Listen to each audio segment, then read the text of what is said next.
welcome to New and In Between, hosted by me, Mia Quinn Maddox, where I'll be discussing the hows and whys to my journey towards my faith. I've learned through my highs and lows that this path is not mine to travel alone. Join me mid journey as I embrace my wins, losses, and everything in between.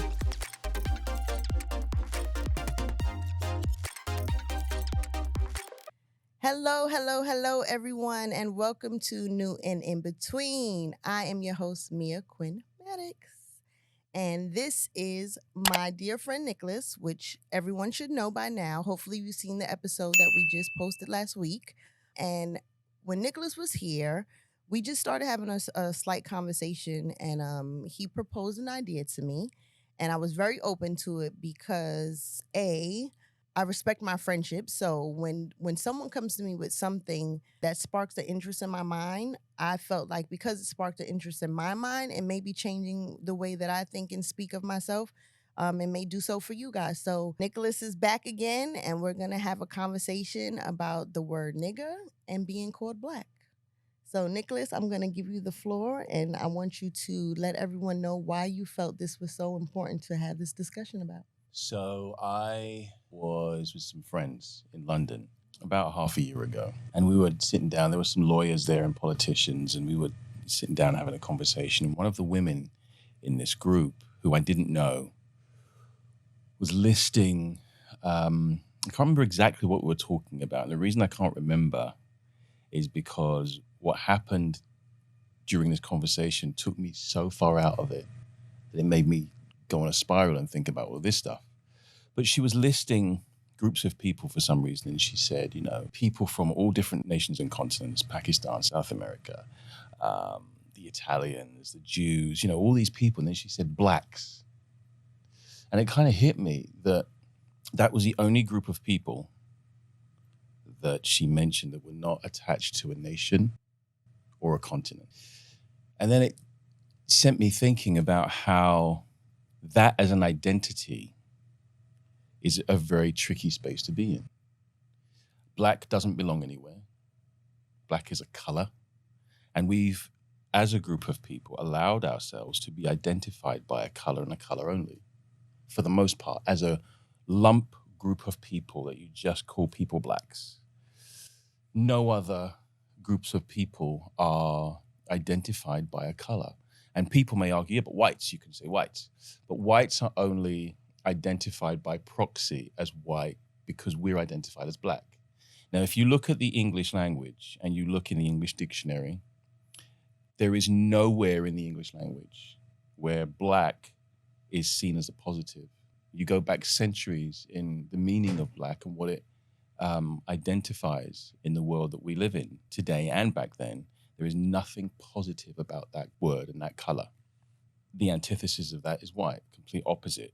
And that is an okay thing to be because there's everything positive about being white. So white people don't mind being called white because there's nothing negative about it. So when you put that word in front of people, how is it ever going to be seen as something positive as a whole? Again, we can argue that we've repurposed it, black power, black excellence, black beauty, which in some cases, those are really strong messages. But once you break them down and you really, really, really, truly dissect them and look at those phrases, those are phrases of forced empowerment that we've had to find to make black into something positive. Those weren't naturally given positives. Those are things that we've gone, well, we're going to take pride in something that has always been a negative. So we've taken pride in it, but the definition hasn't changed. Black is still black in English dictionary. That hasn't changed because we've decided to Make it something good. kind of turn it into something different. And now, and again, it got me thinking even more as to why there is a certain amount of an attitude where our people are lost and are still trying to find where they fit into society. But when you don't have a sense of belonging and you're not rooted in something that is tangible like a continent or a nation, it's very difficult to hold on to that. And so it's something I've been exploring for a while in my head, even before that conversation, actually, in the sense that, for instance, I don't identify as a black actor. I am an actor, because in an age of equality, how is it that I'm a black actor and every other actor who is Caucasian or other is just an actor? How have we become the label in that scenario? And then, black lawyer, black doctor, black anything. How have those labels followed us everywhere, but not anyone else? And so, I don't mean to offend anybody. I don't want people to think that I'm, removing myself from my culture. But I think it's something we need to discuss and decide, because how we're seen is up to us, not up to anybody else. But we're allowing ourselves to be seen in this group of people that has just been lumped and has absolutely no identification at all.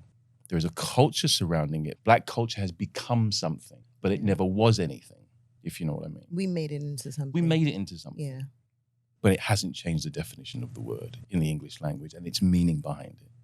So the social and the collective consciousness and the social conditioning of how that is perceived sits in the back of everybody's mind. You go to a bookstore. I was in a bookstore in London, and I have a few friends who are authors, and talking about how the sales of content for our community are never going to reach the sales of other nations or other groups of people. When you mean sales of content, you mean like what kind of content? Anything to do with black culture or black writers, for instance. They're all in a section on their own.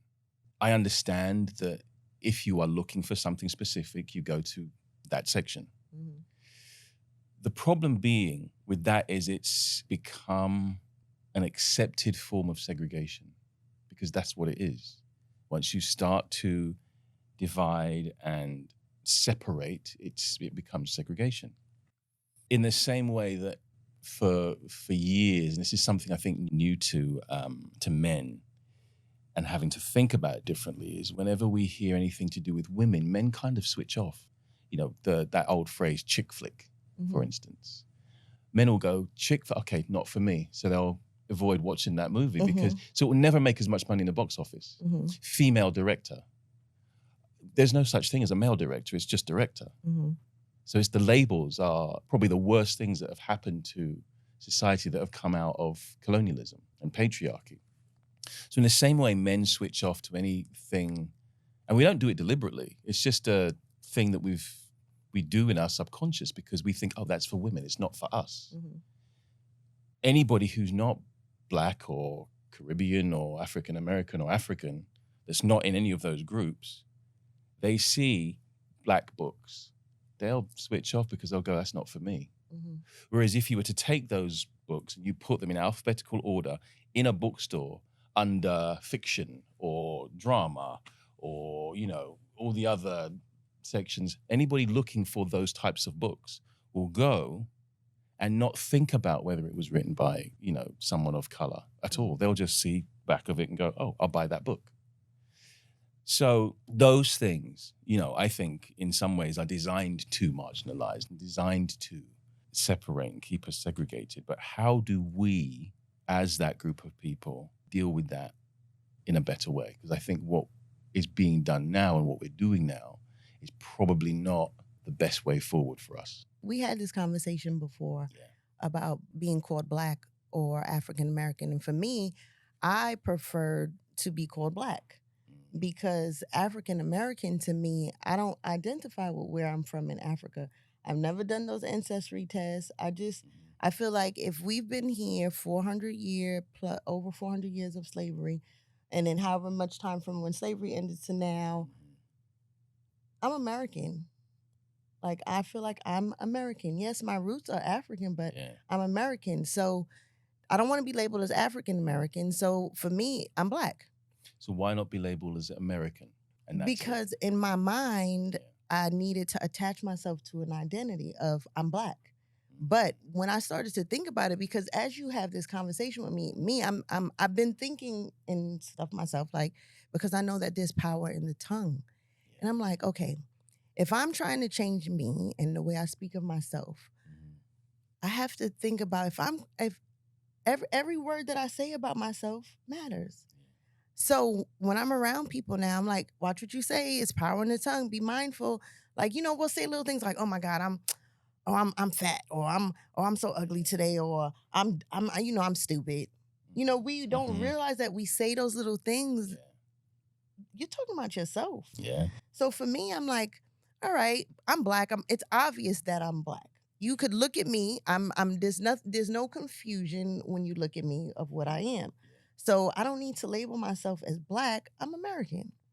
Then also too, what made me think about that is now that my mother lives in South Carolina, it allows us to, well, not really, it allows me to be down there more, which is where my family is from, Beaufort, South Carolina, the Lady Island. So as I go down there and I'm starting to dig more into my, into my history, just because I just want to know more about not so much where I'm from, because I know where I'm from, but just like the history of like how my family was prior to. Yeah. So my grandmother is buried in a cemetery, and it's a little cemetery. It's not even like off of a church. It's off of a plantation.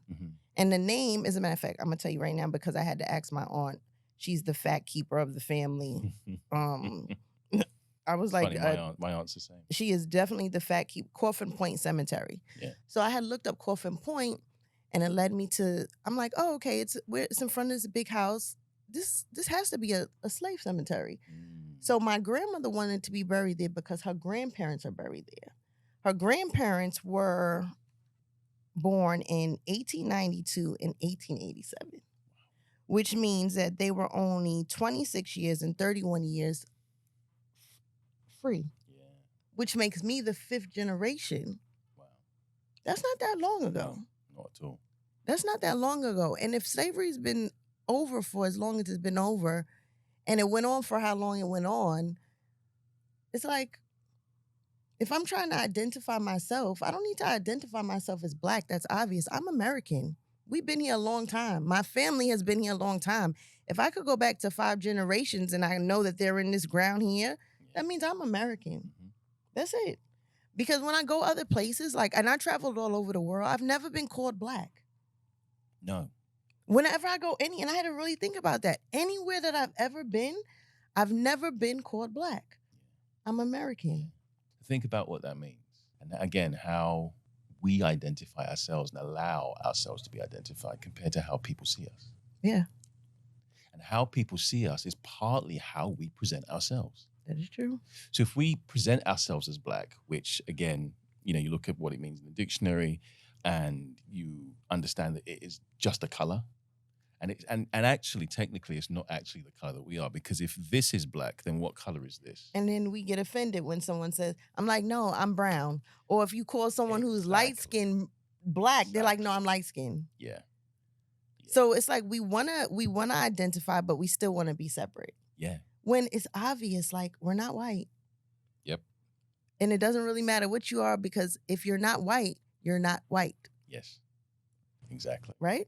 Yeah. So that just makes sense. So even when you brought it up, it's like my mind had already been starting to think about the black part. Like, all right, you're black. That's obvious. You're American. Yeah. And the thing is, most white people don't identify themselves as white either. They identify themselves as attached to somewhere where their ancestors or they came from. That is true. And then whenever they do identify themselves as white, it's only by proxy because we're black. And again, looking at what white means in the English dictionary and has done for centuries, and looking what black means in the English dictionary and has done for centuries, they're completely different. So being identified as white, they don't even think about the ramifications of that. The label of that means nothing to them. But when you look at how the label was completely designed to marginalize and separate us, you think about why we're still doing that now and why it's still being done now. And these are the questions that, I would like to put out there to all of us, basically, to discuss, but not to feel offended by. Yeah, and it's not, he's not, I don't feel like he's taking, even when you asked me, I didn't feel like you were taking, like you were questioning my blackness, or I just felt like, because even with you are British. Yeah. People say, what do they call you? English. See, I don't like being called English. See, people say, oh, he's English. Yeah. And you say, no, I'm British. I'm British, yeah. because to be English literally means to be of England, and I'm not of England. My parents are Jamaican. My lineage is a mix of all sorts of other things. I mean, I was born in England, but I'm not of England. And the English don't see me as English. They see me as British because, whether you're Scottish, Irish, Welsh, you are those separate nations, but as a collective, you're British as well. And so anybody outside of there who's born there is considered British and will never be considered English. And there's some debate about that. Some people, go, no, but I am English. But no, there's no way you can be because you're not of England. You can be born there, you can be from there, but you're not of there. And again, it's about, like we were saying earlier, words are really important. And you have to understand the language you're speaking to understand what is meant by of and from. Yeah. And so, I'm British. But then some people will say, but you're Black British. You go, well, what does that mean? Because you're Black. That's obvious. Right, exactly. Even still, what does that mean? No one else is, brown British or yellow British or white British. They're just British or Asian British or whatever. They're, again, attached to a nation or a continent, but not just a color. And it almost feels like, when I was thinking about it, that in all of the history of our people, we are being further reduced to something insignificant. We're being reduced to being called a color and not attached to anywhere. So there's no sense of belonging or a history of pride, because there's no history of Black. There's history of African, there's history of the Caribbean, all kinds of things. And that's rich in culture and history and identity and belonging. Black as a color was deliberately put on us to further marginalize us. It was designed that way. Some of the questions are, why have we accepted that so freely? And why are we still putting that out there? Because it's still marginalizing us. It's still separating us. And in an age of equality, how is that then equal? So, lots of questions. No, and I mean, it sparked the interest in me because I'm just like, as I'm really trying to be very mindful of my words. I'm like, I have to be mindful of my words across the board. My favorite saying is to say, it has to go together in a sentence. So if I'm going to be this confident podcast host and wardrobe supervisor, and I know I could do anything, and I'm created in the image of God, why would I want to, attach anything negative to myself? And it's nothing, I feel like sometimes and this is just for me, I can speak for myself, like slavery was such a horrific thing that you don't want to attach yourself to something so horrific. So you feel like, oh, I'm not American, because Americans and Black people, you just assume, not assume, but your first thoughts are slavery. Yeah. You came, your ancestors were slaves or whatever the case may be. But all right, that's what happened. We cannot change that. There's nothing that we can do about that. But I could take pride in the country that I know my family has built. We got land in South Carolina. Absolutely. My mother has worked really hard for the company that she worked for. I work really hard. I mean, if we poured into this country and we know that we built it and we say that, then why don't you want to be proud enough to call yourself where you're from? Yeah.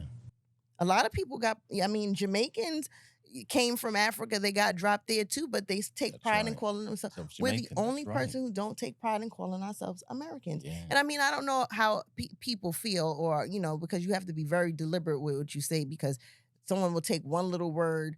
But when I thought about it, I said, people will take what they want to take from it. I hope they take something good, but the conversation needs to be had, because the conversation, it's important.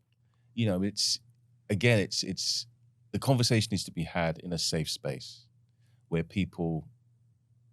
there's no need for people to be defensive, no reason for people to take offense. It's a discussion, it's a conversation. Now, I'm not sitting here saying, because this is what I think and feel, that's the way forward and I'm right. What I'm saying is, I think these are the things that have been going through my head.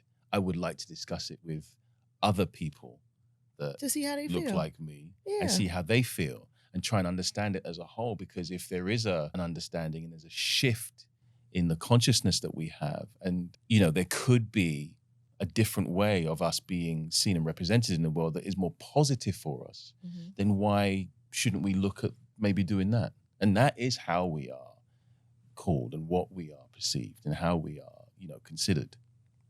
Yeah, no, it's important. It's important to me also too, just because as I as I'm sitting here and like this is a legacy I'm leaving. Once you put something out into the World Wide same Web, thing, it's gonna be forever. there for forever. People could look this up forever. So I'm very intentional about what I say, but I felt like us speaking about this today is planting the seed. Absolutely.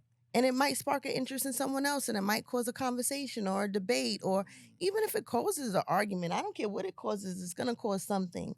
And it's going to spark an idea in someone's head that maybe it might change the way. I spoke to my youngest nephew about it, Mm. and I know he's thinking about it because now he's saying the words to get on my nerves, which is funny, but it means that he's thinking about it. Yeah, absolutely. And that's all I need. Like, that's all we need to do is plant the seed. God will water it. Well, And that's luckily, what we're everybody I've doing. spoken to this about has continued to think about it in some way, shape, or form. Mm-hmm. Some have completely disagreed. Some have completely agreed. And others are still thinking about it. And that's what we ask. Just think about it. And if you don't think that, I mean, what we're saying, that's fine. Everyone is entitled Yeah, to their absolutely. opinion, but we don't want you to be mean. I don't even read the comments for that point.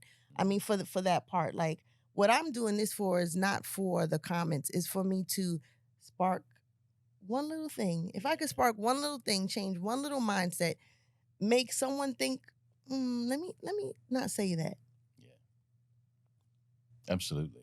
But that leads us on to another thing. So the race theory. People, I was looking at a comment on something on Instagram the other day, and it said the black race. And again, that made me think, how are we still attached to this race theory when we all know that it's conceptual? It's a concept. There's only one race, and that's a human race. And there's no medical, scientific, or anthropological evidence or research to prove or even slightly suggest that we are more different than we are the same. Mm-hmm. So the race theory was designed by colonials to justify the disempowerment and ill treatment of the enslaved. Yeah? Okay. So if we know it was designed that way, and it was a lie, it was one of the biggest lies that was ever told that a lot of people still believe, why are we still perpetuating that lie? Because, again, going back to the words that we use are important. If we truly, truly, truly believe that we want to change things and we want to end racism, for instance, think about it. Why are we still calling it racism? If we know that we're all one race, every time we call someone a racist, or we call someone, or we say it's racism, or we are perpetuating that lie and we're putting that out into the world. Mm-hmm. What happened to Mr. Floyd, the moment you call that racism, you dilute its impact, because what you're saying is anybody can identify with the ill treatment of that man. The Jewish people have anti-Semitism because it's very specific to them. The hate towards them is very specific, and that's absolutely theirs. It doesn't happen to any other group of people. What happens to them? Muslims have Islamophobia. It's very, very specific to them. Mm-hmm. What happens to us is very specific to us. People that want to call me a black bastard don't call me a black bastard because of the race that I belong to, which is the human race. They call me that because of the perceived color of my skin. Yeah? Mm-hmm.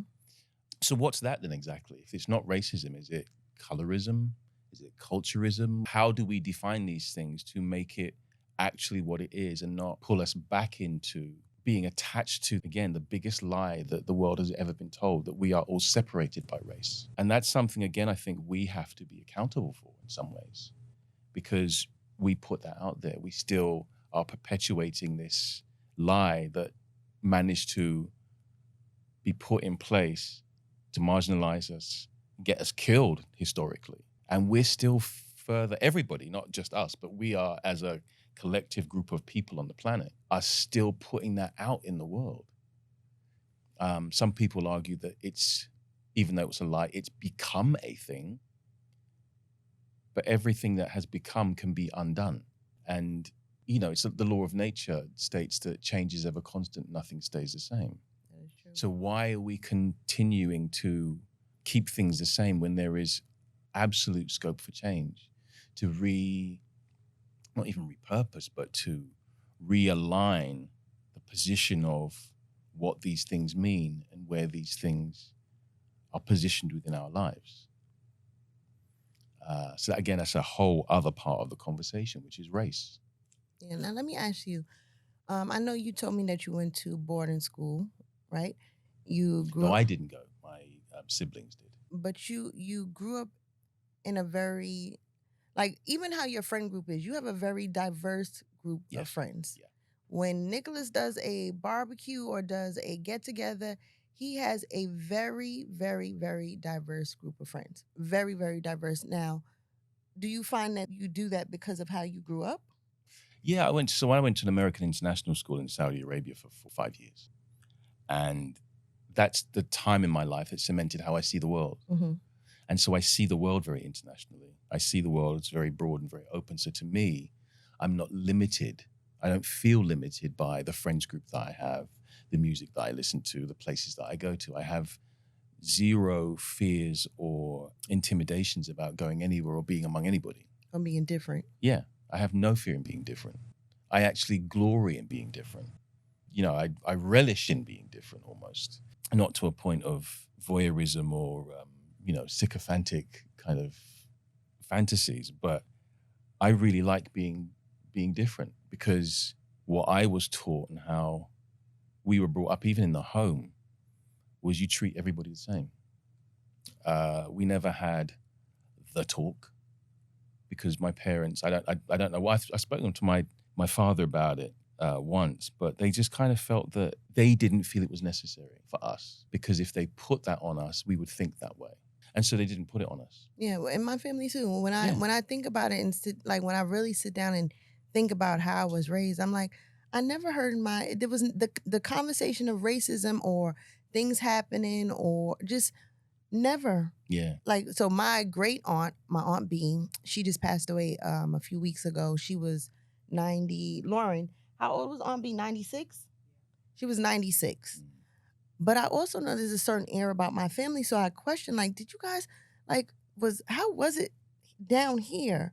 But because they were so self-sufficient and it was the Lady Islands, there was no need, no one could get in because they couldn't navigate those waters. Mhm. So it was just us. So there was no fear of white people in the way that Right. people in other southern states or other places was, because it was just us. You know, and there were white people in of course in Beaufort and St. Helens Island or wherever the case may be, but for the most part, like what other black people went through in the South, my family didn't really go through. So when they came to New York, they didn't come with those stories or that mindset, because I never had to talk either. And the first time I ever went through someone being racist towards me, I was so confused. I was like, wait, what? Did she just ask me that? Yeah, I was same thing. I was so confused thing, because very my mother confused. never had the conversation with me. My aunt, no, even my grandparents never had the conversation, and I never heard. And I'm nosy, okay? In the house, I knew everything that was going on. I never heard the conversations of like. So when I went out into the world, I just went out into the world of, okay, this is what it is. Yeah. And I mean, being in New York City is already a melting pot of people. I went to a very diverse, elementary school, a very diverse high school. I traveled the world. World travel is definitely The best education. it is the absolute best. Yeah. It's the one thing that I'm beyond grateful for, that I was able to travel in such a young age, because it just opened me up to different cultures and understanding different people and the pride that people have in being called what they are, and Absolutely. and why they have that. And I get why we don't, but why not? You realize it doesn't take away from who you are because you've traveled and because you've, tasted food other than your own cultural food, and you've, met friends other than those who look like you. In fact, it enriches who you are, reminds you who you are, and gives you more pride in who you are, because you can see them having so much pride in, what they're doing, like you said. And it kind of goes, oh, I like that. I like, what that reflection is. And you take some of that and you bring it back to your center. And it, it's definitely enriched my life. Like you say, my friend circle is very, very diverse, from not only nation to continent to, if you want color, but age as well. All of most of my Yeah. friends. And that, when you're sitting here talking to me, but you're not just talking to me, you're talking to all of the people that I've ever interacted with in some way, shape, or form. You're talking to my father, you're talking to my sister, my mom, everybody. Mm-hmm. When I met your father and actually had conversations with him, I was like, wow, I see Nicholas. Now I started to understand you more. Yeah, that's right. So much more, because I'm like, oh, okay, I can see where this comes from. And then your sister, and then your nephews, and then your friends too.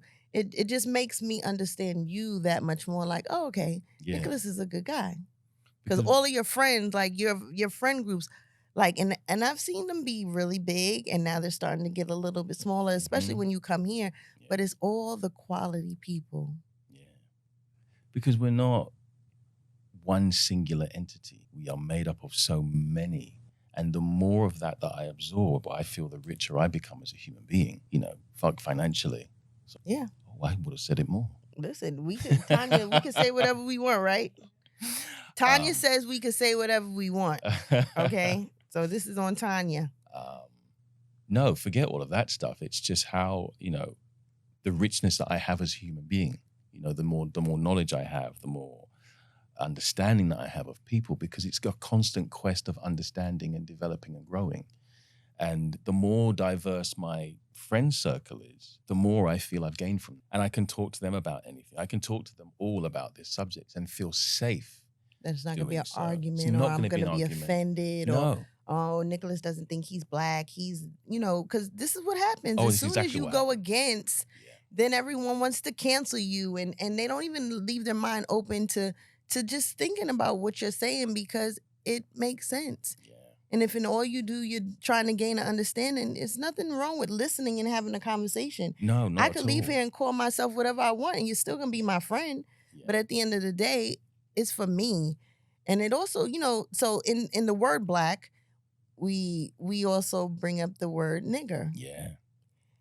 And I am very guilty of using the word. It's part of my vocabulary. Yeah. I say it like nothing. I didn't even realize that. I talk to my nephews. It's like, what's up, my nigga, or nigga, or you call your friend, and it's like, you think we've made it into something that's nothing.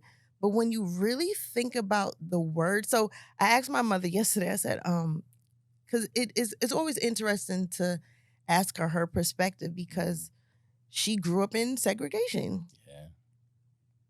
I mean, she was small, but at the end of the day, my grandparents grew up in segregation. Yeah.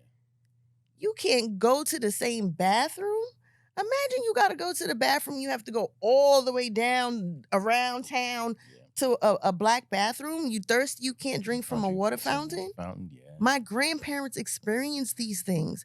So for me, I'm just like, okay, it's supposed to be. I asked my mother, I'm like, what? I didn't ask if she's ever been called, but I asked her, like, what does the word mean to her? Mm-hmm. And she said that they were taught that nigga was meant low down dirty, like a low down dirty person. So when I put that in my mind, and I'm saying to myself, when I say to my nephews, or if I'm talking to my sister, if I take the word nigga away and I'm like, you low down dirty person, you low down dirty person, if you think about it, I'm cursing you with what I'm saying. Oh, absolutely. Low down. You don't even realize that you're cursing each other in what you're saying. There is power in the tongue. Absolutely. And you think about the people that used to use that during slavery. Yeah. Towards people that look like us, and what that meant, and how disregarded and dehumanizing and destabilizing and marginalizing and all the other really negative connotations that word had. It was a word that could get you killed. Yeah. Not only that, but we would never allow a white person to call us nigger. No. We can't have our friends say it. We don't want, your whole world's getting canceled if someone white says the word. Yeah. Or if someone says the word that we don't feel is deemed to say the word. But why not? Because it's why? Because it's a terrible word. So then why are we doing it to ourselves? And we know they're saying it to us in the most negative way. But why are we saying that to ourselves? You know what, truly, when you said it to me, I don't know. Yeah. It's just something that we hear it in our music. We hear it in our shows. We hear the word so much that it's become part of our vocabulary. And the argument I've had against what I've said when I've spoken to this about it to mainly Americans is, well, we've reclaimed the word. It's ours now, and it belongs to us. So we've turned it into something positive. Okay, I can buy that for maybe a tiny moment, but when you're angry and you hate somebody and you want them to feel like shit, you still call them that same word and you use it in a very venomous tone and in a really venomous way. Mm-hmm. And we think there's a difference between ER and A. No, I'm sorry. I mean, I can't hear the difference.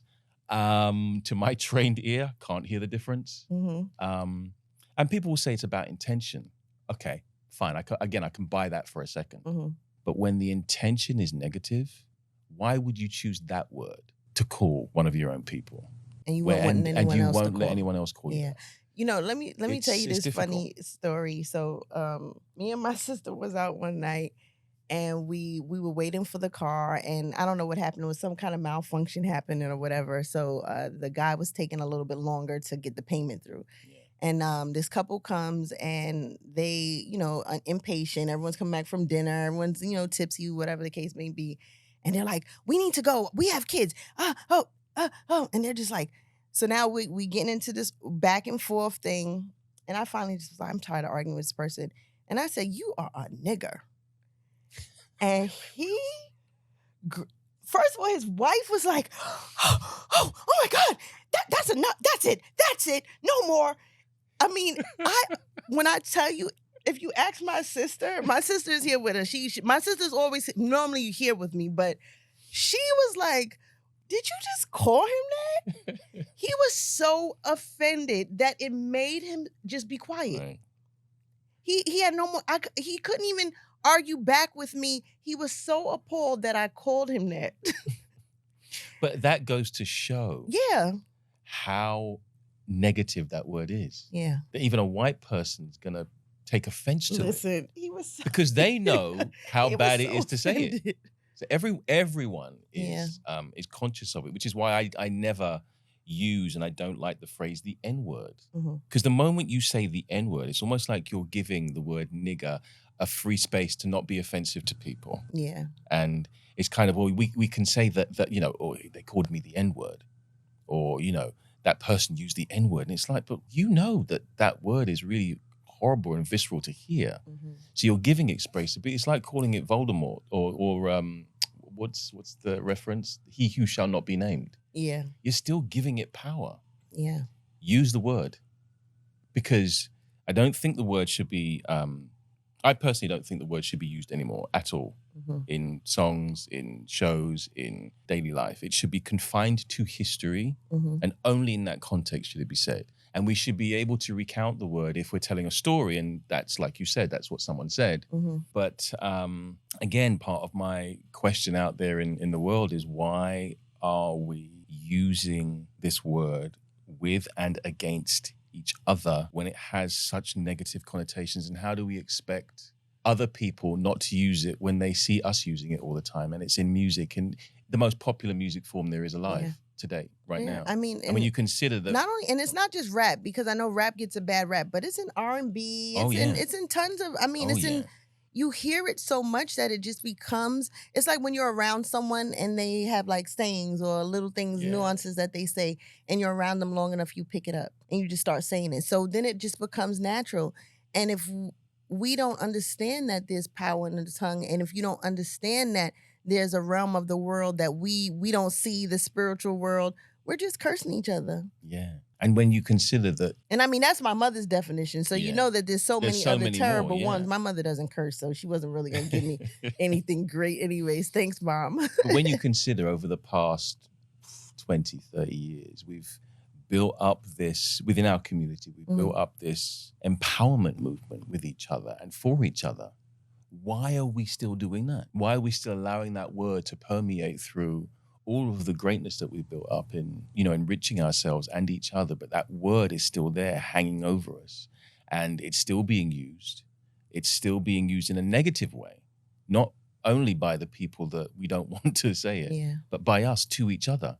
That's the opposite of empowerment. Yeah. Wouldn't you agree? No, and it is. And if we didn't have this conversation, then it wouldn't spark that thought to happen in my mind, which sparked another thought, which it started just taking me down these, like, you just get into these spiraling thoughts of like, wow, my grandmother couldn't even do this, or it's like throwing dirt on your ancestors. They worked so hard, they did so much, they sacrificed so much, you know, so you just take that word and now, and I get it that we're trying to take the power away from the word, but it still has so much power. You So can't just take take the you word can't away. take the power away from the word, though. Yeah. And that's the point. Is it's been so, like the word black, it's embedded so much in a language that wasn't even ours to begin with, that we can't, as much as we want to, and it would take centuries to redefine that word. And even then, the original meaning doesn't go out of circulation. Yeah.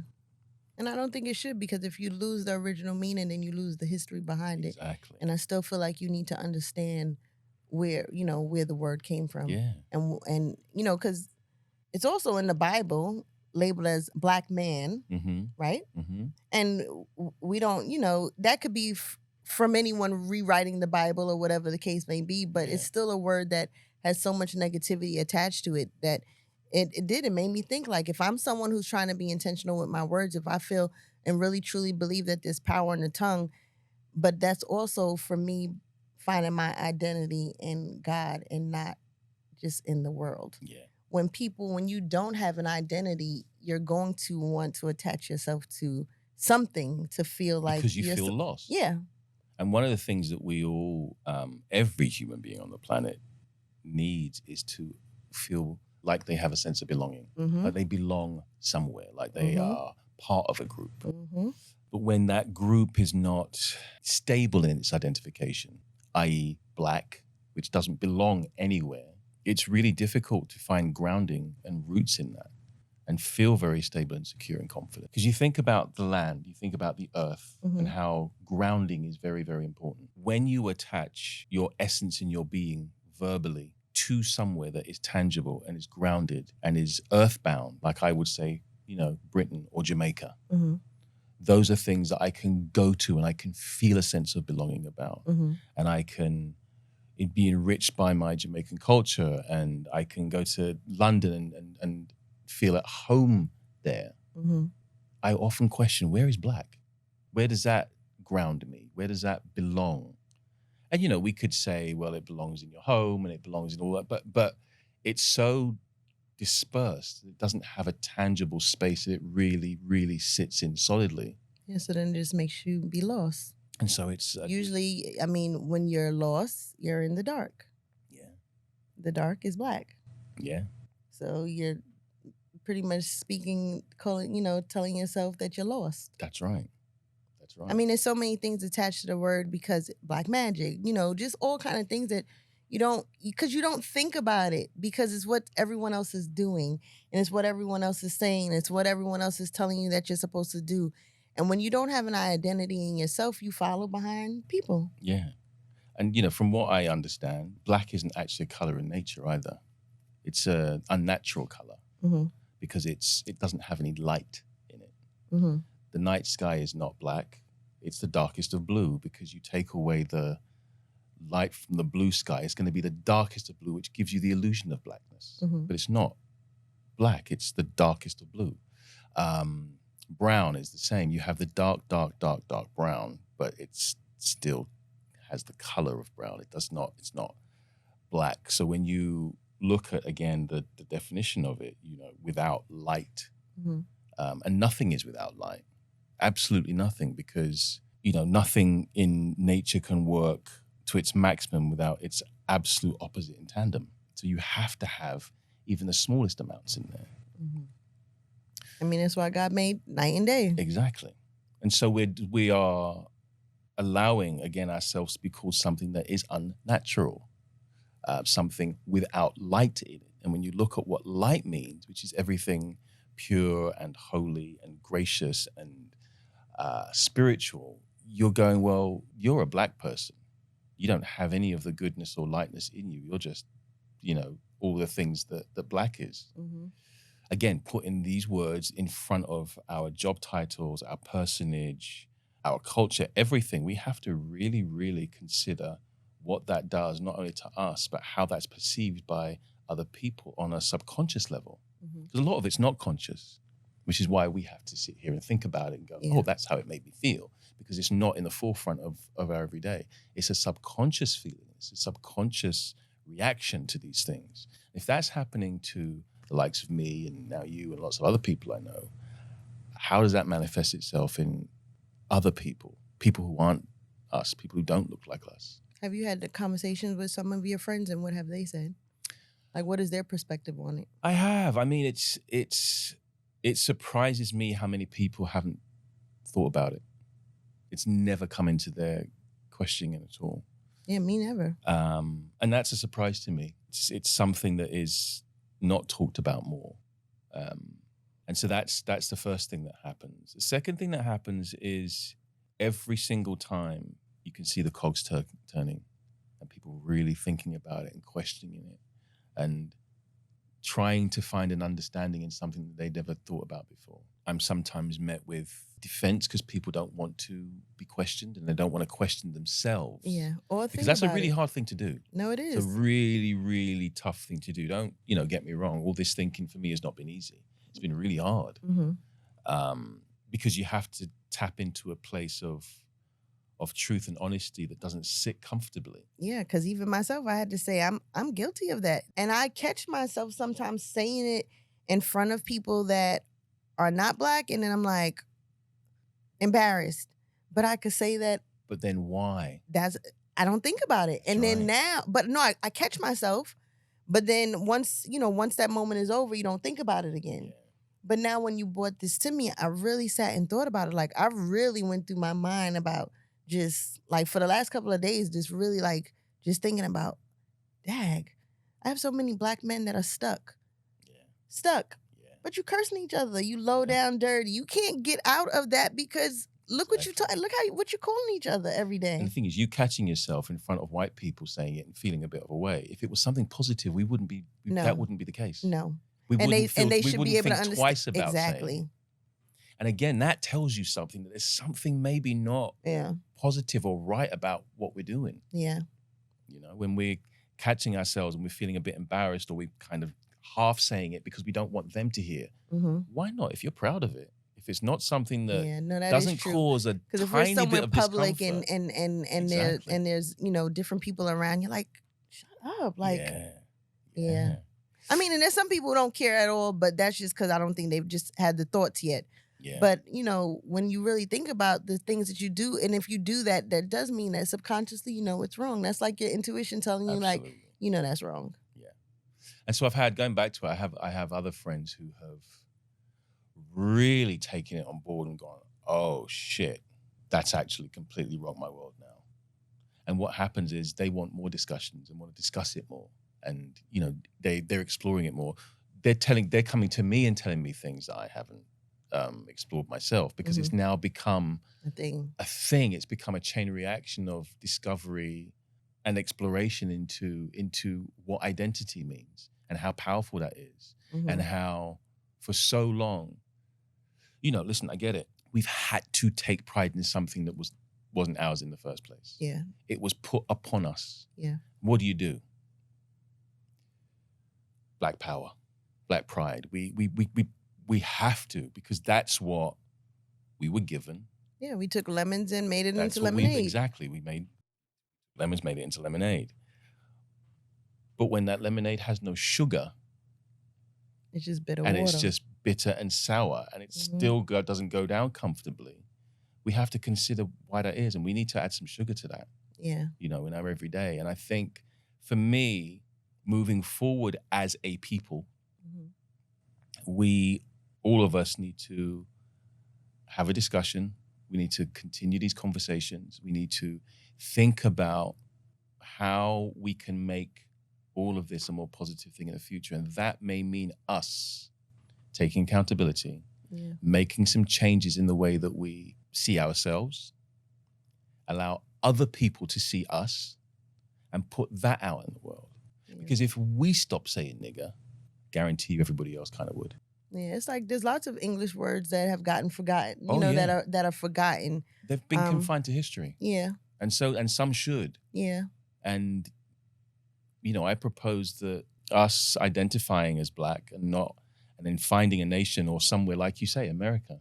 Mm-hmm. That's a place that's tangible, that is rich and there's nothing wrong with in it. history. It doesn't There's take away from my absolutely nothing wrong. Blackness or from Nope. me that Not I in the say that I'm slightest. American, because Not in the it is what I am. And if I truly believe that America was built by slavery, and slavery was my ancestors, then why can't I take pride in what my ancestors have built?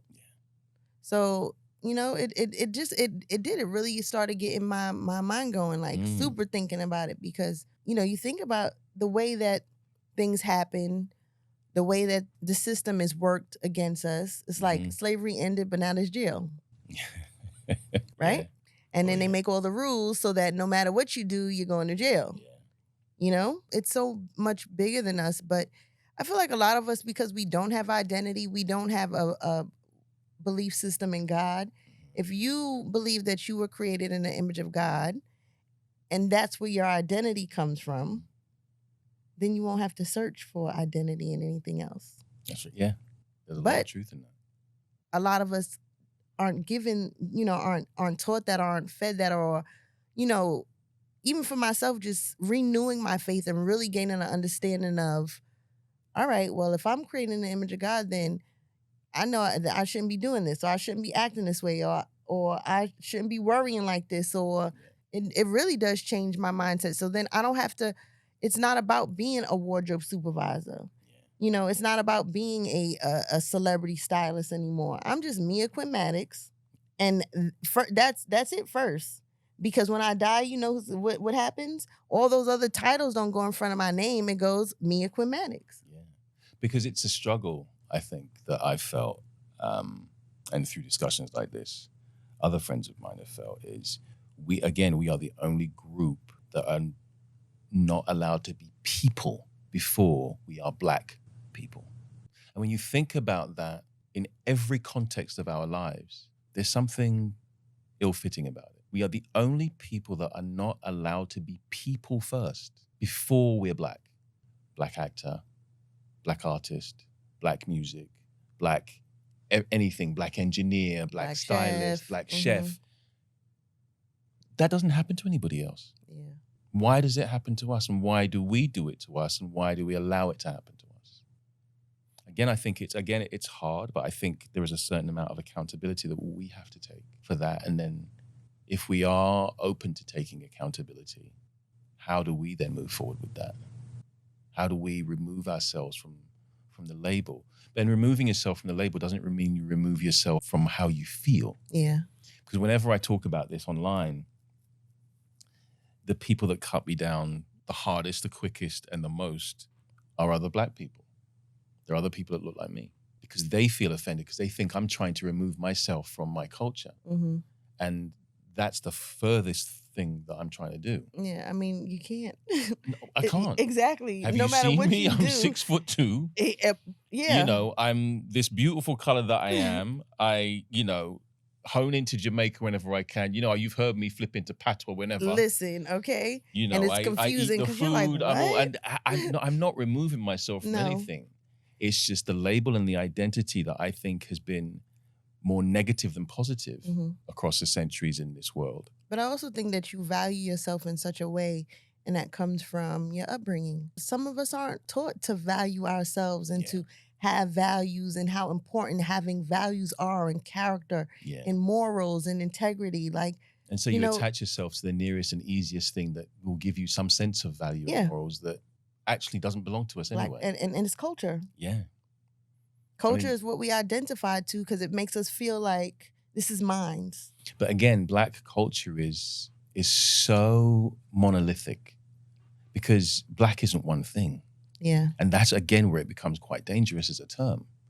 Because, you know, the people in Jamaica are different to the people in Trinidad, are different to the people in St. Kitts, are different to the people in Kenya, are different to the people in South Africa, are different. And the list goes on. Yeah. Even in Africa, I've never met an African person who, they either say I'm African. That's right. Or they say where they're from. I'm Ethiopian, I'm Somalian. Right. Exactly. I'm from, you know, I'm And they identify as that one thing. Yes. collectively, And they only say as Black, African because they figure that we don't know the That's part right. of Africa that they're from. That's why I Yeah. always ask what part. That's right. And then when they say what part, it's like, oh, I've been there.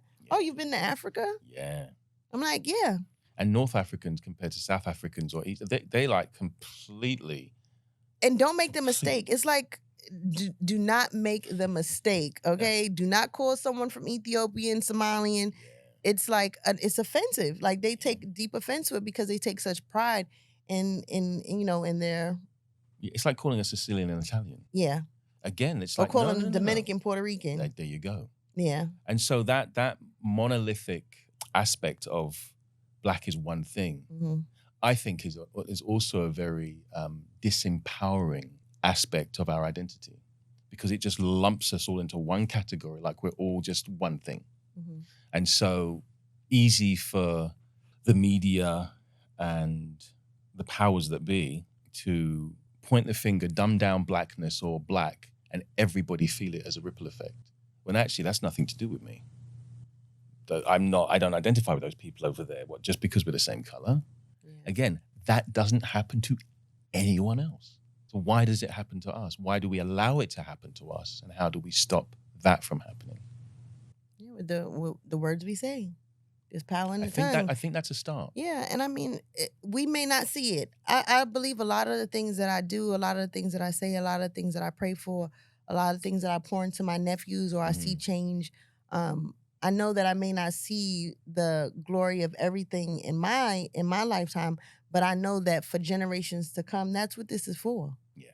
You know, our ancestors, I'm sure when they were in slavery, were praying for their ancestors not to ever have to endure what they endured, you know? Absolutely. So I'm the the answer to their prayers. And now maybe I may never see that, but at the end of the day, I know it's coming and the seed has been planted.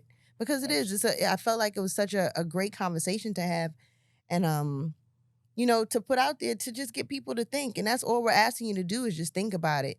What your opinion is your opinion. What you do with it is what you do with it. But if it sparks a conversation to maybe make you look at yourself in a higher way and just look at yourself, value yourself more, that's empowering. Yeah. And I'm open to anybody's opinion.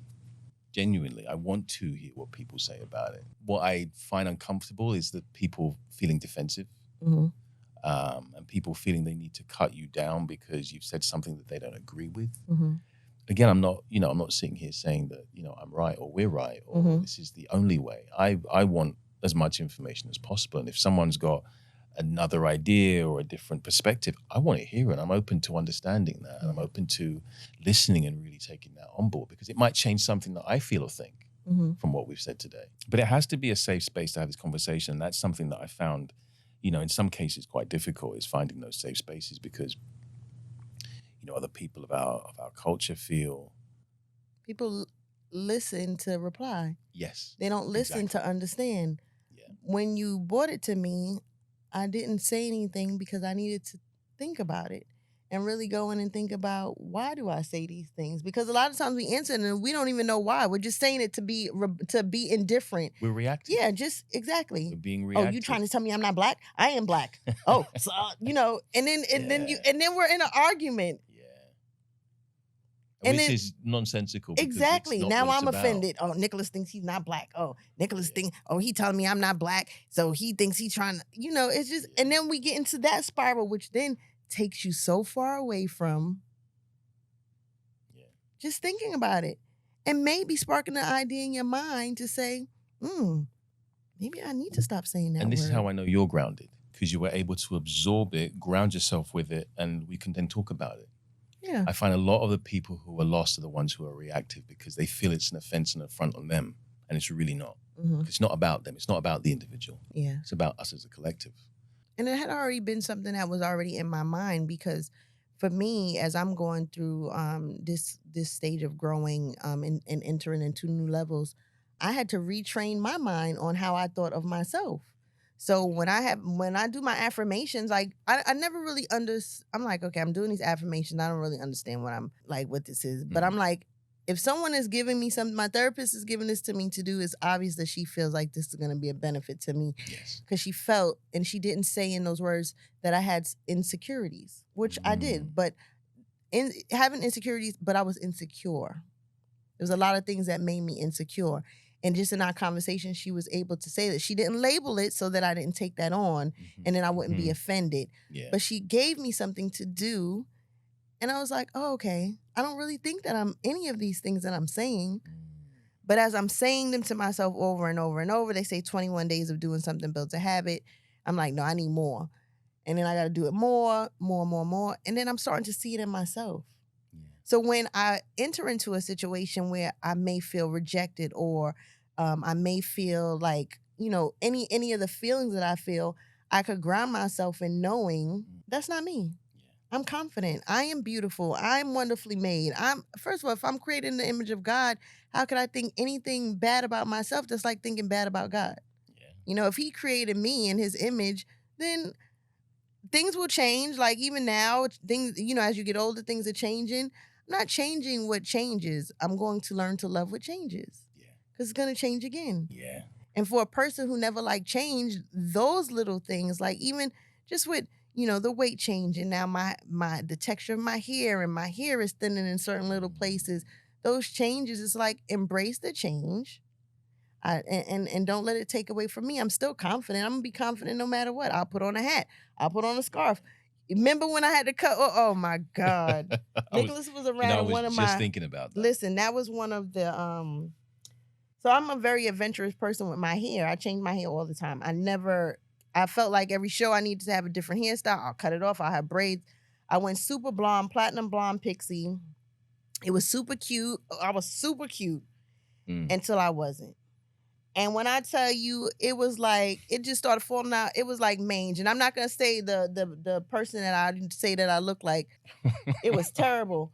And I had to, and it was so bad. Nicholas had his barber come and I had to shave my head. Yeah. And everyone... It looked good though. But I wasn't used to that. Just seeing myself in that light, it was something else. So, in that journey of having to shave my head bald and be at work, luckily it was winter, so it wasn't terrible. But I'm like, listen, it is what it is. We've moved into an era of spiritual growth and emotional growth and acceptance, but somehow we've moved away from that as far as our physicality is concerned. And I always wondered how that's managed to have happened, because aging is nothing but physical growth. And that doesn't mean that aging has to be something negative or bad. Even, I'm trying to, again, this is about the power of words and changing things, and what you put out there is powerful. I'm trying to not ask people how old they are, because with old comes a very negative connotation. Yeah. In Latin countries, they ask you, how many years do you have? How many years do you have? Yeah, because old is, no one wants to be called old. No one wants to be called old. Yeah. It's like, I'm not old, or you're not old. We always trying to reassure you, you're not old. Yeah. So why do we put that out there to each other? Yeah. How many years have you experienced? When it's your birthday? All right. How many years do you have? That's so much more to the point. It does. And it doesn't actually make you feel like it's a bad thing. Like it's a bad thing because you've added another year. Yeah. Actually, that's the most amazing thing. Yeah. I mean, people who don't want to celebrate their birthdays. Being born in the first place is a miracle, because you are one of billions of sperm that managed to make it to the egg to actually survive the incubation of 9 months and not die. In another human being. In another human being, right? Then you make 1 year, you make 5, you make 10, and you're still alive. You then make 15, you make 20, you then make 40, you make 50, and you're still alive? Yeah. My aunt was 96. It's a miracle. 96 years old. Keeping yourself alive every day. Listen, it's hard enough. It's that hard part enough. is hard enough. Let alone, keep it. So there has to be a celebration of not even your age, but of your life and the experience that you've accumulated from 1 year to the next. Yeah. There has been it's like a negative thing to get older. And then it's even worse now because you have all these younger girls getting Botox and getting fillers and getting To try things and to look younger, younger. but you don't look old. It's beyond my comprehension. I mean, it's beyond my comprehension also. But I also know that if there's power in the words and we attach negativity to old, Yeah. then calling Then it yourself makes sense. old, Yeah. then why would you not feel any other way? Yeah. And this is when you really start to think about the words that you use. Yeah. I have no problem telling people I love being 44. Yeah. And I love the reaction I get of people when they say, "Oh my God, you're 44." And I'm like, yeah. Yeah. Because what in your mind do you think a 44-year-old looks like? Decrepit and old? Like, you know? Exactly. I mean, this is why, I surround myself with people of all ages because I want to understand. Yeah. Some of my closest friends are in their 70s because the connection that I have with them goes beyond how old we are. Yeah. It's who they are. And I learn so much from them. And they say that they learn from me. And so it's a mutual respect. But I also have friends as young as 25 who are genuine friends of mine. Yeah. And it's not like a mentorship type thing. It's a they're like, genuine cool with you. friendship. And Yeah. I'm learning from them. And they say they're learning from me. And it's about understanding that it's, we've put these words out there, old, negative. Nobody wants to feel it because of all the things that come with it. Yeah. Let's remove it from saying it to each other. Yeah. How many years are you? I am 50. Thank you very much. See. And everyone's gonna be like, "Oh my God, what?" I know. But I've started to try and say that because it's about understanding how it makes someone feel. Yeah. We've all said, how old are you? Oh God, no, I don't want to talk about it. No, Yeah. no, oh God, I'm so old. If we know that makes people generally feel a way, why aren't we doing it still? Yeah. Why are we putting that on somebody? Yeah. Oh, how old are you this year? They go, oh no, don't be. Then you start berating them for being silly about the reaction that they've had. It makes them feel even worse. So then they're more reluctant to not want to celebrate what they think is a negative towards being another year older, which is probably the most powerful thing. Yeah. You're blessed with another day, another year. Yeah. So I'm really, really conscious of trying to say it differently and make it more. See, that just made me think even more. Because we don't think, we just talk. We don't think when we just speak. Because we become lazy. We don't actually think about what we say. And we're not listening to understand. We're listening to reply. Yeah. And how are you processing? Even after so many years, it's taken me 50 years to go, when I ask somebody how old they are, the general reaction is one of defense in some kind of a way. So why am I continuing to make people or put people in a position where they feel they need to be defensive and feel bad about people themselves? How old you are, they think that why? Yeah. Or they got to prove to you that they're not young. Yeah. So I've started to say, what age are you? Mm-hmm. And the reaction is completely different. Because there's no space for them to react to the word old. Yeah, because you're like, 44. Way. Yeah. Every single time. It's amazing how that small change in my language that I put out to people that I care about and I love. You see how it changes how it makes them feel. Changes how it makes them feel. Yeah. So then we're not thinking about these things enough. We are literally just opening our mouths because we have the license to. Yeah. They say, what is the saying? Sticks and stones may break your bones. That's right. But words will never hurt me. Yeah. And words are the most hurtful and most impactful thing that we say. Oh, the pen is mightier than the sword. Listen, it could break you down. Oh, you remember things that people said to you when you were 8 years old that just destroyed your whole identity inside. Oh yeah. We don't realize how the words, you call your 2-year-old is running, he's bad. He's not bad. He's full of energy. He's curious. He's full of life. Like, that's right. How is a 2-year-old bad? He hasn't even been on earth long enough to learn how to be bad. You hear that enough from 2 onwards. You actually, somewhere in there, you start to think you're bad. Yeah. You start to believe you're bad. And then you start to take pride in being bad. Then you end up being bad. It's the truth. And you don't realize it, that's what your mother is speaking onto you. They say you're supposed to speak life into your children. So if your 2-year-old or your 4-year-old is running around, those kids are bad.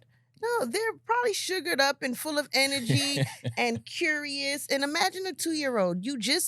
you only been on this world 2 years. You're 50, I'm 44, I'm still learning things. So imagine how big this big Oh, world yeah. is to, so how could you, oh, he's bad. Yeah. No, he's not I bad. still Get him want out to the explore the world hairdresser. around. I was on set yesterday with my sister and my father, and this is an absolutely new set in a new studio where something else is being filmed.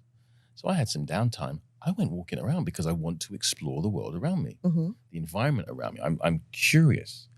My sister commented to my dad. She said he does this all the time. He goes wandering off. You can't find him because he's gone exploring because he's curious. And I've always been that curious person. Really? And so if that's like you said, I'm echoing your point, if I'm doing that at 50, just imagine what a child is doing when they're discovering things for the very first time. Yeah. And I mean, our world is we could go into a soundstage and it could be completely empty, concrete floors, the soundproofing paper on the walls, and come back tomorrow and it could be a 1964 diner in Harlem. That's right. It's absolutely amazing. So you want to explore. I want to go and touch everything. You I want to wanna go and see see- what's real, what's not real. Yeah. I want to see what works, what doesn't work. I am that guy. Yeah, and we shouldn't, we feel like when we get old, Yeah. we can't be You curious should anymore. You should behave yourself. You don't go exploring. touch those. Don't No, touch that. I want to do all the things, and that's Yeah. the child in me hasn't died because it's industries. I've been in it since I was a child, and so for me, I'm still a curious 12-year-old that stepped on the set for the first time and is in awe of everything. And I've always said, when that feeling goes, then I'll stop. As long as that feeling is still alive. Like yesterday, when I went exploring, I won't name the show because I probably shouldn't have been there. When I went around the set exploring, there was a whole set that was outside. It was someone's yard. Inside. They had weeds, they had grass, they had chairs, tires, and it looked like it was outside somewhere. They had the wind blowing, and it was. You go, this is amazing. This is completely. I know what people see on TV, they think it's meant to make you believe that it's real, but it, like, we're in a stage now. This looks like my living room. Yeah. On the other side of this room is another set, and my sister and my sound engineer, Stefan Kipps. I'm very happy that he's here. I do have to say that because I have a sound engineer on my show, thanks to Tanya, who has an Emmy. Surround yourself with people you want to be like. Yeah. Okay, and I'm that makes me. I'm like, and he's not that old, because we assume that when you have accolades or accomplishments, it comes when you're older. That's right, and that's not true. So it's like I'm gonna think about that more too, because everyone's always, oh, how old are you? To judge how they're either going to respect you or how they're going to treat you. And I think that's what we react to, is that we think we're being judged. Because, we are. Because no one's asking out of curiosity. Yeah. Well, how old are you? Or how old are you, so that you're gauging. It's so many things we're asking, not just for how old are you, but to gauge and to judge, and that's why it's like, how old, and then you're like, what? Why? Yeah. How old do I look? I love when people say that. Yeah. I'm like, ooh, you must think you look old. And then now I'm in a trap. I'm like, I don't know. But again, that's a deflection. Yeah. So you throw it back to the other person. Yeah. Because you then make them become a part of how you're but feeling. my word of just saying, how old are you? Look what it causes in someone. Exactly. And if I'm not paying attention to the power of my words, then I won't be able to change them. You do an experiment. You start asking people, how many years do you have? Or what age are you? The reaction is completely different. I'm gonna do that tomorrow. As a matter of fact, I'm gonna do that today, because I'm going to a barbecue later on. I'm gonna ask all of them. Yeah, and you'll see. How many years are you? Yeah. They're like, what? How many years are you? And they'll probably answer faster. I'm gonna ask some people, how old are you? And I'm gonna ask some people, how many years are you? And I'm gonna see what the reaction is. Yeah. And you can see it in someone's eye too, if they're not happy about the word, how old are you? Yeah. Even if they're going, oh, I'm so whatever, that you can, there's just a shift in there. When you say things to people, you could tell when you've offended someone, or that's why when people say, oh, I didn't mean to offend you, you offended me because you felt it. That's right. Words are right. beyond powerful, and you feel it because it's that subconscious energy that's exchanging that you don't even realize why you could feel the energy in the room. How me and you got along so well is you would come in the morning. Sometimes you would be, I could just feel it. And I'm like, okay, he's not in a good mood. And I would just leave you alone. Yeah. I know I didn't do anything to you, and I would just leave him alone. And I know that nothing that I could say or do at that moment, whatever, when you're ready, you would speak. Yeah. And then there was times where I had to encourage you, and there was times when you had to encourage me. Words are super powerful. Oh, yeah. And that goes back to what you were saying about, saying the word nigger. And there Mm-hmm. are people there and you feeling a bit self-conscious about saying Yeah. it too loud in front of certain people because we know That deep is, down mm-hmm. there's probably not the best thing to be saying. Yeah. So we're aware of much, much more than we think we're aware. But we know we are distracted by so many things. I mean, human beings, I think, are essentially quite, I think as a whole, we've lost our way because we've removed ourselves so much from the natural world that we think we're above nature without remembering that we are nature. Yeah. And when we can ground ourselves back to that space, we are more in tune with people's energies. We are more conscious of how we say things and how other people feel because of what we've said and why. Yeah. But, I don't want to hate on them because I love them, these amazing, wonderful, brilliant computers that we have in our pockets that are that big and we call, phones. Mm-hmm. They're a distraction. Yeah. And they keep us away from things like this. Yeah. How many times you spoken to people and, someone's kind of like talking to you and they're doing that at the same time. Mm-hmm. They're listening and, they're having a conversation, but they're doing two things at once. You can't listen and do two things. I get you can multitask, but there are sometimes you need to actually go, okay. I've got a really good friend, Victoria. She has taught me the art of when I'm with you, I'm switching off my phone and I'm leaving it there because this is all that matters right now.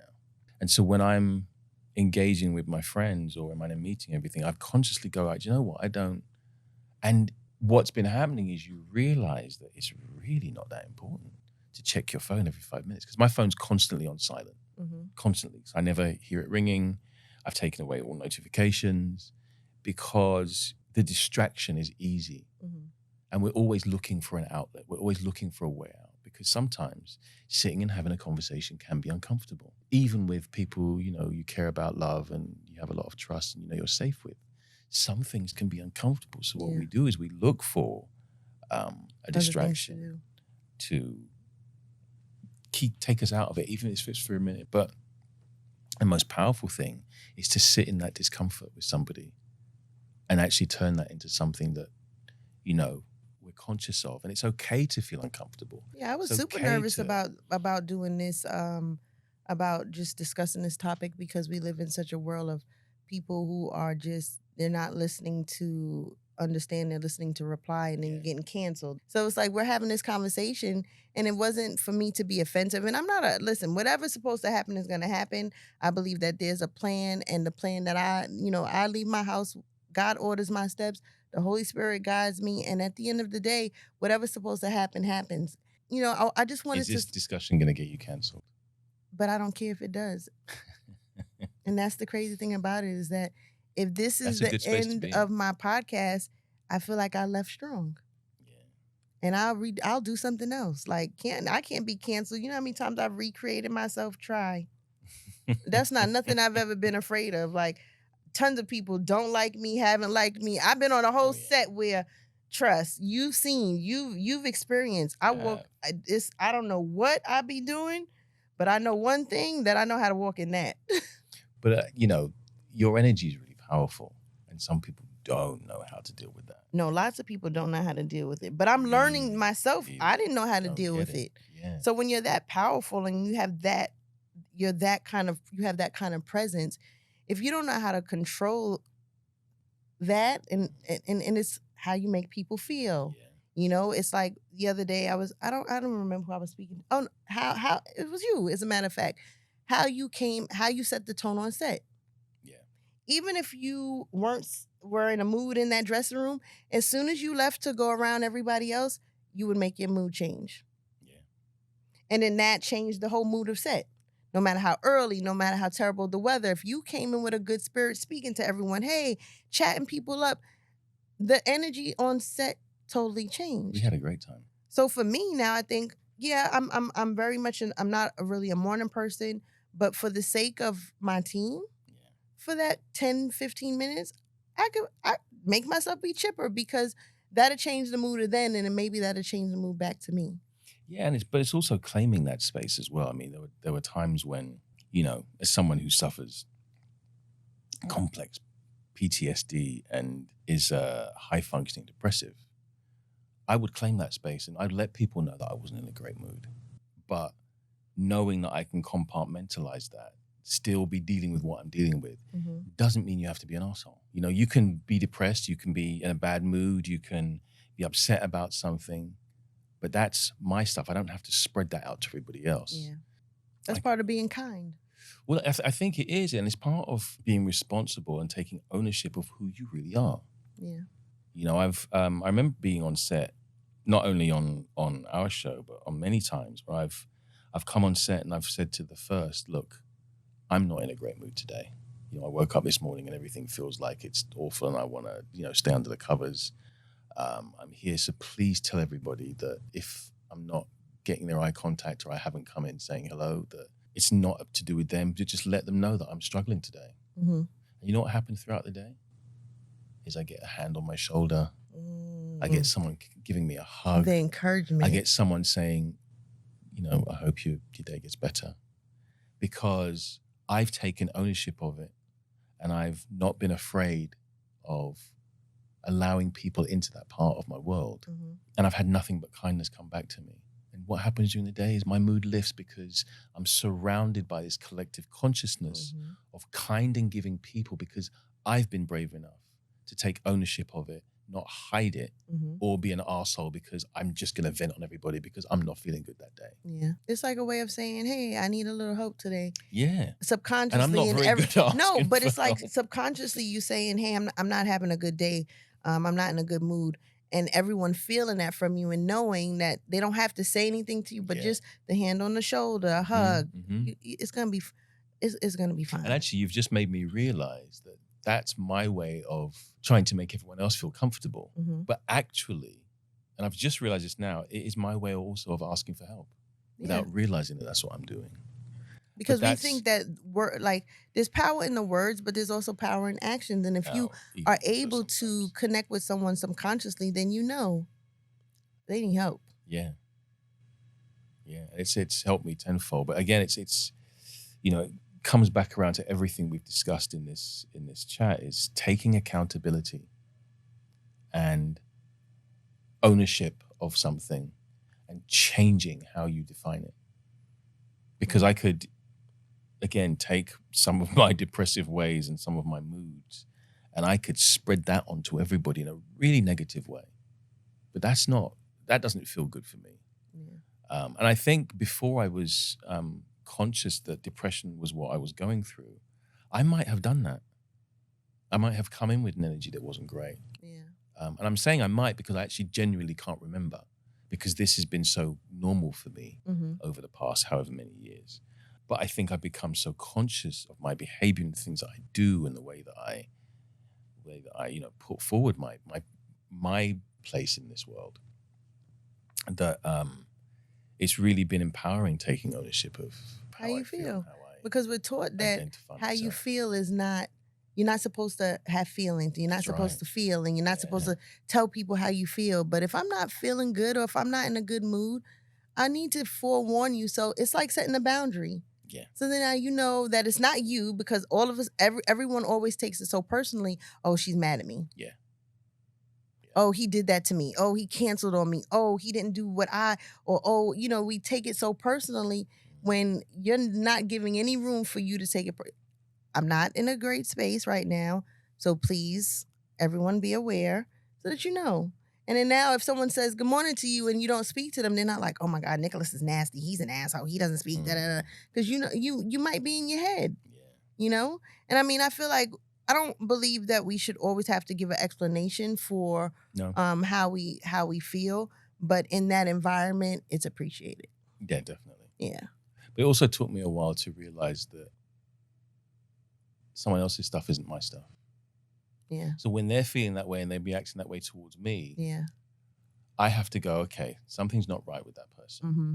I know that I know I didn't was do nothing nothing to to you. do with Yeah, me. I know I didn't do nothing to you. So I can take that space away, not react, not fuel whatever it is you're going with. Not take the offense. And not take the offense and step away from it. Mm-hmm. And just, go, okay, let me get away with it. Because normally what I found happens is at some point that person comes and they'll say, listen, I was a bit. They always come back and say, you Yeah. know what, I'm sorry for early. I was it was like a lot going on. Yeah. And they always do because I'm not reactive. That's right. And I used to be reactive. And you know what being reactive does? So you come to me with an attitude, I give you more attitude, you give me more That's attitude. right. And I feel like I got to give you the most attitude and I'm the queen of attitude. And now you upset, I'm upset, and the day is ruined. And it gives them a reason to, because you fueled their mood or anger, it gives them a reason to blame you for how they're feeling. Yeah.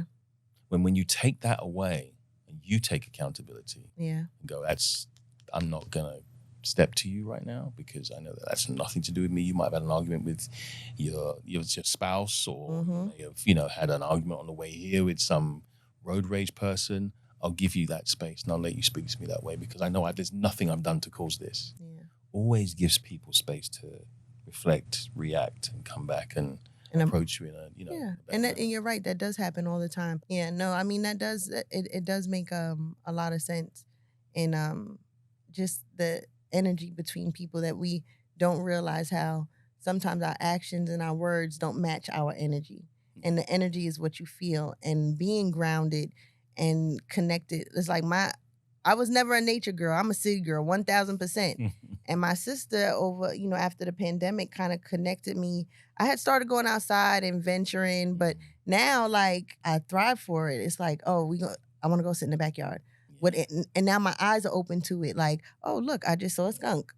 And they're always there. Or your eyes are just open to seeing the birds differently, the butterflies differently, everything differently. So I just feel like as I'm growing and trying to embrace change and being mindful of the words that I say, very, very mindful of the words that I say, and having this conversation, opening up me to think about letting the word nigga go. And it's gonna be a challenge because it's so embedded in my I don't even realize sometimes when I say it. Yeah. But now to be conscious enough to be like, all right, I didn't have to call him that, or I could call her something else, or it's not easy because it's become so ingrained in how we engage in the world. In my culture. Yeah. Yeah. But I think change is the way forward for us as a whole, and I really want to explore that with everybody. Yeah. Well, we got to wrap up. So I just wanted to thank you. Thank you just for even being, for allowing this space to be safe enough for you to have a conversation that's vulnerable. And just for your time. Like, I know you're super busy. Nicholas is here working. He's working on a show. And, our schedules when we're working are so jam-packed that if someone gives you their time when they're working on a show, be appreciative. I mean, if someone gives you their time just in general, but in my world, our time is so limited that if someone gives me their free time, I'm beyond appreciative. But I'm also grateful and I'm appreciative that you've given me your time in this space to talk freely and open up a conversation that is really important to me. Yeah, and I hope this conversation opens up some conversations for you guys. Click like and subscribe, leave comments. And I'm really interested to know what people have to say. And if you don't agree, find a way to say it and say it however you want to say it. Honestly, I can't tell you what to do. I just hope that it opens up the conversation and sparks the, maybe an idea in someone's mind to think about it. There's power in the tongue, and what you say is really it's powerful. I am.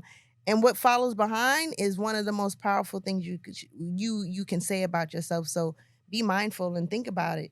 So with that being said, click like and subscribe and check me out next week. New and in between. I'm your host, Mia Quinn. This is Nicholas. Nicholas, if you can have the floor, say hello, say goodbye. And that's it for me. Thank you very much. And bye. Peace. Hey everyone, it's your girl Mia Quinn Maddox, and this is New and In Between.